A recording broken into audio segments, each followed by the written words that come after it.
आजी आजोबा नातवंडाचे बिस्किट खात घरी कूलरच्या थंड हवेत आराम करायचं सोडून इथे रांगेत का उभे आहे? तर चला हा व्हिडिओ शेवटपर्यंत बघा. नमस्कार मंडळी, कसे आहात तुम्ही सगळे? Have a good day. मी पाय. तर आजचा माझा प्रवास होता देवळी ते वर्धा. इथे 11 पर्यंत बस स्टँडला फारशी गर्दी आणि मग लगेच उन्हाळ्यातल्या बाटोळीसारखे विद्यार्थी यायला लागले आणि यांच्याकडे पाहून मी थोडी इमोशनल झाले की खरंच आपले 7वी 8वी पर्यंतचे दिवस किती छान होते आणि आता मात्र रोजचा तोच प्रवास आणि तीच गर्दी. अशा प्रकारे मी येऊन पोहोचली वर्धेला आणि बसमधून उतरताच मला दिसली ही लाईन. मग म्हटलं चला विचारूनच बघा अशी कोणती स्कीम आली का जी आपल्याला माहिती नाही.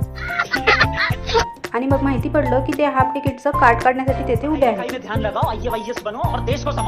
तर आज मी श्याम मानव यांचं हे पुस्तक वाचलं. यात त्यांनी आपल्या आजूबाजूच्या जिल्ह्यामध्ये घडलेले प्रसंग रेखाटले आहेत. खूप छान भाष्य त्यांनी यामध्ये केलं आहे. मग वाटेतच हा बाळकृष्ण भेटला आणि तसं पण मला लहान मुलांच्या सानिध्यात राहायला खूप आवडतं.